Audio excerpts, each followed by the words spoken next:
ಒಂದು ಕಿವಿ ಮಾಡ್ತಾ ಹೇಳ್ಬೇಕು ನಾನು ನಿಮಗೆ. ನಿಮ್ಮ ಲೈಫಲ್ಲಿ ಒಂದು ಪ್ರತಿಜ್ಞೆ ಮಾಡ್ಕೊಂಡು ಹೋಗಿ. ಇವತ್ತು ಸತ್ಸಂಗ ಬಂದಿದ್ದಕ್ಕೆ ಇದೊಂದೇ ನೀವು ಕಲ್ತ್ಕೊಂಡು ಹೋಗ್ಬೋದು. ಸಾಲ ತರೋದು, ಸಾಲ ಕೊಡೋದು ಎರಡೂ ಕೂಡ ಸ್ಪಿರಿಚುವಲಿ ಅಫೆನ್ಸ್, ಧಾರ್ಮಿಕ ಅಪರಾಧ. ನಿಮ್ಗೆ ಗೊತ್ತಿದೆಯಾ? ಸಾಲ ತರೋದು, ಸಾಲ ಕೊಡೋದು ಎರಡೂ ಕೂಡ spiritually incorrect. Spiritually it is an offence. ಹೇಗೆ ಅಂತ ನಿಮಗೆ ಸಂಶಯ ಬರ್ಬೋದು.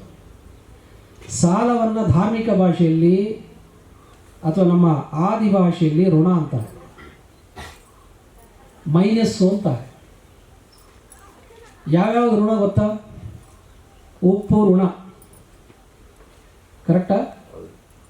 ಭೂಮಿ ಋಣ, ತಾಯಿ ಋಣ, ತಾಯಿಯ ಋಣ, ಗುರುವಿನ ಋಣ, ಅನ್ನದ ಋಣ, ಭೂಮಿಯ ಋಣ. ಋಣ ಅಂತಂದರೆ ಮೈನಸ್ಸು ಅಂತ.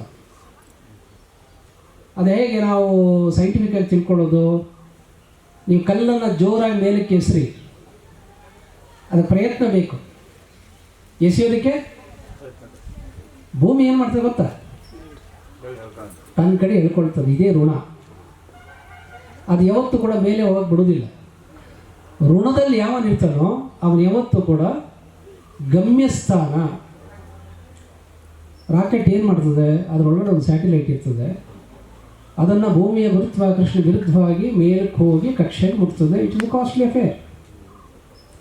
ಆ ರಾಕೆಟ್ ತಲೆ ಒಳಗಡೆ ಫಿಕ್ಸ್ ಮಾಡಿರ್ತಾರಲ್ಲ ಸ್ಯಾಟಲೈಟು, ಅದೇ ಆತ್ಮ. ಅದೇ ಆತ್ಮ. ಅದನ್ನು ತಲುಪಿಸೋದಕ್ಕೆ ಒಂದು ಯಂತ್ರ ಬೇಕಲ್ಲ, ಶರೀರ ಮಾಧ್ಯಮ ಖಲು ಧರ್ಮ ಸಾಧನ. ಕಾಳಿದಾಸ ಹೇಳ್ತಾನೆ, ವಿ ನೀಡ್ ಎ ವೆಹಿಕಲ್. ನಮಗೊಂದು ಸಾಧನ ಬೇಕು, ನಮ್ಮ ಆತ್ಮ ಅದರ ಮೂಲ ಸ್ಥಾನಕ್ಕೆ ಹೋಗೋದಕ್ಕೆ. ರಾಕೆಟ್ಗೂ 7 ಹಂತ ಇರ್ತದೆ, ನಮಗೂ 7 ಚಕ್ರಗಳಿವೆ. ಕರೆಕ್ಟಾ? ಸೇಮ್ ನಮ್ಮ ತಲೆ, ನಮ್ಮ ಮೈನ ನೋಡಿಬಿಟ್ರೆ ನೀವು ಕರೆಕ್ಟ್ ರಾಕೆಟ್ ಥರನೇ ಇದೆ. The head is a satellite. So ಹಾಗೆ ಯಾವಾಗಲೂ ಮೇಲಕ್ಕೆ ಹೋಗೋದನ್ನು ಧನ ಅಂತಾರೆ, ಕೆಳಗಡೆ ಬರೋದನ್ನು ಋಣ ಅಂತಾರೆ. ಜೀವನದಲ್ಲಿ ಋಣದಲ್ಲಿರ್ತಕ್ಕಂಥವ್ರು ಯಾರು ಕೂಡ ಮೇಲಿಗೆ ಬರ್ಲಿಕ್ಕೆ ಆಗೋದಿಲ್ಲ. ನೀವು ಇನ್ನೊಬ್ಬರಿಗೆ ಸಾಲ ಕೊಟ್ಟರೆ ಅಂತ ಇಟ್ಕೊಳ್ಳಿ. ನೀವೇನು ಮಾಡಿದ್ರಿ ಅವ್ರನ್ನ ಅಂತಂದರೆ ಅವ್ರ ಋಣಕ್ಕೆ ಬಿಡಿಸಿದ್ರಿ. ನಿಮ್ಗೆ ಯಾರಿಗಾದ್ರೂ ಶತ್ರುಗಳಿದ್ದರೆ ಅವ್ರಿಗೊಂದು ಸ್ವಲ್ಪ ಸಾಲ ಕೊಟ್ಬಿಡಿ ಸಾಕು, ಅವನು ಯಾವತ್ತೂ ಮೇಲೆ ಬರೋಕ್ಕಾಗಲ್ಲ. ಇಲ್ಲ ಲಾರಿ ತಗೊಟ್ಬಿಡಿ, ಹಳೆಯದು ರಾಜಕೀಯಕ್ಕೆ ಇಳಿಸ್ಬಿಡಿ, ಆಯಿತಾ? ಇಲ್ಲ ಸಿನಿಮಾ ಪ್ರೊಡ್ಯೂಸರ್ ಮಾಡಿದೆ, ಸಿನಿಮಾ ಪ್ರೊಡ್ಯೂಸ್ ಮಾಡಿ, ಹಳೆಯ ಲಾರಿ ರಾಜಕೀಯ ಪ್ರೊಡ್ಯೂಸರ್ ಈಗ ಲೇಟೆಸ್ಟ್ ಆಗಿ. ಯಾಕಂದರೆ 100 ಜನ ಪ್ರೊಡ್ಯೂಸರ್ಗಳಿಗೆ ಒಬ್ಬನೇ ಮೇಲೆ ಬರೋದು. ಕರೆಕ್ಟಾ? ಹಾಂ. ಹೌದು. ಇಲ್ಲ ಅಂತಂದರೆ ಅವನಿಗೆ ಟೊಮೆಟೊ ಹಾಕೋದು ಕಲಿಸ್ಕೊಡ್ತೀವಿ. ಟೊಮೆಟೊ ಬೆಳೆಯೋದು ಈಗ ಪೊಟೆಟೊ ಟೊಮೆಟೊ ಪೊಟೆಟೊ ಟೊಮೆಟೊ ಅಷ್ಟೇ, ರಸ್ತೆಗೆ ಸುರಿ. ಕರೆಕ್ಟ್ ಅಲ್ವಾ?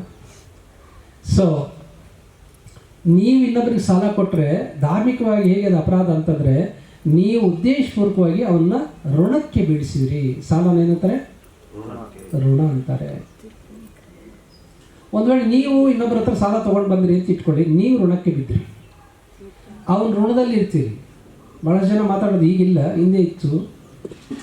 ತಲತಲಾಂತರಗಳಿಂದ ಜೀತದಾಳುಗಳಾಗಿ ಕೆಲಸ ಮಾಡ್ತಿದ್ರು. ಪರಂಪರೆ 5 ಜನ್ರೇಷನ್. ಯಾಕೆ 5 ಜನ್ರೇಷನ್ ಅವರು ಒಂದು ಮನೇಲಿ ಜೀತಕ್ಕೆ ಇಡ್ತಾಯಿದ್ರು? ನೀವು ಕೇಳಿರಬೇಕು, ಇವಾಗಿಲ್ಲ ಅದು ಜೀತ ಪದ್ಧತಿ. 25 ವರ್ಷದಿಂದ ಇತ್ತು ಜೀವಂತವಾಗಿ. ನೀವೆಲ್ಲ ಕೇಳಿರಬೇಕು ಈ ಶಬ್ದವನ್ನು, ಜೀತದಾಳುಗಳು ಅಂತ ಕೇಳಿದರೆ.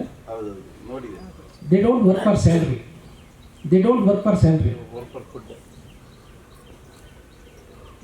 3-4 ಜನ್ರೇಷನ್ ಅವ್ರು ಮಾಡಿದ ಸಾಲ ಇನ್ನೂ ತೀರಿದೆ ಬಡ್ಡಿಗಾಗಿ. ಇವರು ಬಡ್ಡಿ ಮಗನೇ, ಬಡ್ಡಿ ಮಗನೇ ಅಂತ ಬರ್ತದಲ್ಲ ಅದು. ಇವ್ರು ಬಡ್ಡಿಗಾಗಿ ಈ ಮಕ್ಕಳು ಮೊಮ್ಮಕ್ಕಳೆಲ್ಲ ಆ ಮನೆಯಲ್ಲಿ ಆ ಪಟೇಲ್ರಿರ್ಬೋದು ಅಥವಾ ಆ ಊರಿನ ಶ್ರೀಮಂತರ ಮನೆಯಲ್ಲಿ ಮಾಡ್ತಾರೆ.